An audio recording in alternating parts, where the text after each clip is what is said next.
Hello दोस्तों, think once channel में आपका स्वागत है। आशा करती हूँ आप सभी बहुत अच्छे से होंगे। और आज गौरव गाथा में हम बात करने वाले हैं सन 1857 की क्रांति में अहम भूमिका निभाने वाली महारानी अवंतीबाई लोधी के बारे में। लोधी वंश जिसने सिकंदर से लोहा लिया। लोधी वंश में कई ऐसे शूरवीर हुए जिन्होंने मुगलों से और अंग्रेजों से टक्कर ली और भारत के स्वतंत्रता आंदोलन में भाग लिया। महारानी अवंतीबाई लोधी का जन्म 16 अगस्त 1831 में मध्य प्रदेश के सिवनी जिले के मनकेहणी ग्राम में हुआ था। इनके पिता जुझार सिंह 185 गांव के जमींदार थे। अवंतीबाई की संपूर्ण शिक्षा घर पर ही हुई थी। शिक्षा के साथ इन्होंने युद्ध कौशल में भी दीक्षा हासिल की। तलवारबाजी, घुड़सवारी में यह पारंगत थी और इनके युद्ध कौशल और वीरता के चर्चे दूर दूर तक थे। युवावस्था आने पर इनका विवाह रामगढ़ के राजा लक्ष्मण सिंह के पुत्र विक्रमादित्य से तय हुआ और शादी के बाद यह रामगढ़ आ गई।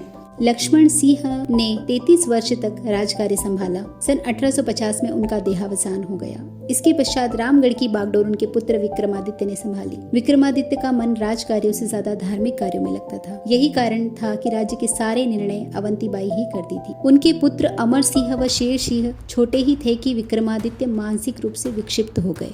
लक्ष्मण सिंह की मृत्यु के बाद तथा उनके पुत्र विक्रमादित्य के मानसिक रोगी हो जाने की जानकारी जैसे ही अंग्रेज अधिकारियों को लगी, अंग्रेजों ने कोर्ट ऑफ वॉर्ड्स के तहत कार्यवाही करके राज्य प्रशासन अपने हाथ में ले लिया और रानी को पेंशन लेकर गुजारा करने को कहा। इस हेतु प्रतिनिधि के रूप में शेख मोहम्मद और मोहम्मद अब्दुल्ला को नियुक्त कर रामगढ़ भेज दिया। रानी अंग्रेजों की राज्य हड़प नीति से भली भांति परिचित थी, अतः उन्होंने अंग्रेजों के दोनों प्रतिनिधियों को राज से बाहर खदेड़ दिया। कुछ समय पश्चात राजा विक्रमादित्य का देहांत हो गया। अब पूरे राज्य की जिम्मेदारी अवंतीबाई पर आ गई। वहीं दूसरी ओर अंग्रेजों ने अपने राज्य हड़प नीति के चलते सतारा, नागपुर, झांसी समेत कई रियासतों का विलय ब्रिटिश साम्राज्य में जबरदस्ती कर लिया। जब बात रामगढ़ की रियासत की आई तो रानी अवंतीबाई ने इस फरमान का पुरजोर विरोध किया। इस कुटिल नीति के विरुद्ध मंडला के गौड़ राजा शंकर शाह की अध्यक्षता में आसपास के सभी राजाओं एवं जमींदारों का एक सम्मेलन बुलाकर एकजुट होने का संदेश दिया। रानी को इसमें प्रचार प्रसार का दायित्व मिला। रानी ने अपने दायित्वों का निर्वहन करते हुए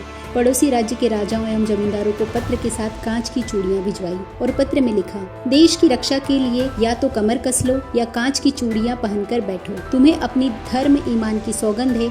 जो कागज में लिखा पता बैरी को दिया। जिसने भी यह संदेश पढ़ा वह देश के प्रति अपने सर्वस्व निछावर करने के लिए तत्पर हो उठा। 1857 का महासमर प्रारंभ हो चुका था। राजा शंकर शाह ने अंग्रेजों के विरुद्ध क्रांति का उद्घोष किया। वे बहादुरी से लड़े पर उन्हें हार का सामना करना पड़ा। 18 सितंबर 1857 को अंग्रेजों ने राजा शंकर शाह और उनके पुत्र रघुनाथ शाह को तोप में बांधकर आग लगा दी। इन दोनों वीर हुतात्माओं के बलिदान से अन्य राजाओं में आक्रोश की ज्वाला धधक उठी और अंग्रेजों के खिलाफ वे उठ खड़े हुए। जब पूरा देश अंग्रेजों के खिलाफ सशस्त्र क्रांति का बिगुल बजा चुका था, महारानी अवंतीबाई ने रेवांचल में क्रांति की शुरुआत की और बतौर भारत की पहली महिला क्रांतिकारी अंग्रेजों के विरुद्ध निर्णायक युद्ध में भाग लिया। इसी बीच रानी के सहयोगी राजा शंकर शाह और राजकुमार रघुनाथ शाह को दिए गए मृत्युदंड ने इस क्रांति की ज्वाला को और ज्यादा भड़का दिया। रानी को कई राजाओं का समर्थन मिल चुका था, लिहाजा अंग्रेज शासकों के खिलाफ बगावत करके अपने राज्य से गोरे लोगों को निकाल भगाया और राज्य की बागडोर फिर अपने हाथ में ले ली। रानी ने एक एक करके मंडला, घुघरी, रामनगर, बिछिया समेत कई रियासतों से अंग्रेजों को निकाल भगाया। लगातार युद्ध से थकी हुई सेना और शस्त्र व संसाधनों के अभाव के बीच अंग्रेजों ने फिर दुगनी ताकत से रानी पर हमला किया। रानी इस समय मंडला पर शासन कर रही थी, जहां से बाहर निकलकर उन्हें देवगढ़ की पहाड़ियों में डेरा डालकर रहना पड़ा। वहां अवंतीबाई ने उमरी के जागीरदार उमराव सिंह लोधी के नेतृत्व में एक सेना गठित की। खबर मिलने पर अंग्रेजी सेना ने उन्हें घेर लिया और रानी को समर्पण के लिए संदेश भेजा। महारानी ने कहा, अपने देश पर आंख उठाने वालों से मैं संधि नहीं करूंगी। जब तक तन में रक्त की एक बूंद भी रहेगी मैं युद्ध करूंगी। 8 दिन तक देवगढ़ के जंगलों में अंग्रेजों के साथ युद्ध चला। अंत में संयोग से कप्तान वॉडिंगटन से अवंतीबाई का आमना सामना हुआ। रानी तलवार से उसका सर काटने ही वाली थी कि उसी समय लेफ्टिनेंट काकवर्न ने पीछे से उन पर गोली चला दी, जो रानी के हाथ में लगी और तलवार उनके हाथ से छूट गई। रानी समझ गई कि वे अब बच नहीं सकती।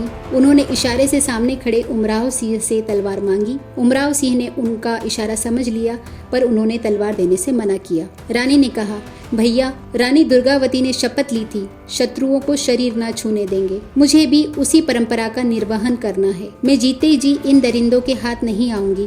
कृपया मुझे तलवार दे दीजिए। उमराव राव ने तलवार उछाल दी। रानी ने लपक कर पकड़ते हुए उसे अपनी छाती में घोंप लिया तो उमराव राव ने संभाला। कप्तान वॉडिंगटन रानी को हॉस्पिटल ले गया। उसने कहा, रानी, मैं आपकी वीरता और महानता की कद्र करता हूँ। आपकी अंतिम इच्छा हो तो कहिए, मैं उसे पूरा करूंगा। महारानी ने कहा, इस क्रांति की जिम्मेदार मैं और केवल मैं ही हूँ। मेरी प्रजा निर्दोष है, इसीलिए भविष्य में उन पर कोई अत्याचार न हो। उसके बाद जय भवानी कहकर वह अमरता की गोद में सो गई। कप्तान ने उनकी वीरता को नमन करते हुए वचन दिया और उसका पालन भी किया। भारत की स्वतंत्रता ऐसे ही अनेक शौर्य गाथाओं से सिंचित है। खुद सुने और अपने बच्चों को भी सुनाएं ताकि उन्हें देश की स्वतंत्रता का महत्व समझ आए। स्वतंत्रता दिवस को किसी अन्य त्योहार से ज्यादा महत्व देकर वे मनाएं। Think once for better life for better future, क्योंकि आपका आने वाला कल आपके आज पर निर्भर करता है। यदि वीडियो पसंद आए तो इसे लाइक कीजिए और शेयर कीजिए। साथ ही चैनल को सब्सक्राइब करके बेल आइकॉन जरूर प्रेस करें ताकि ऐसी ही गौरव गाथाएं आप अपने परिवार को सुना सकें।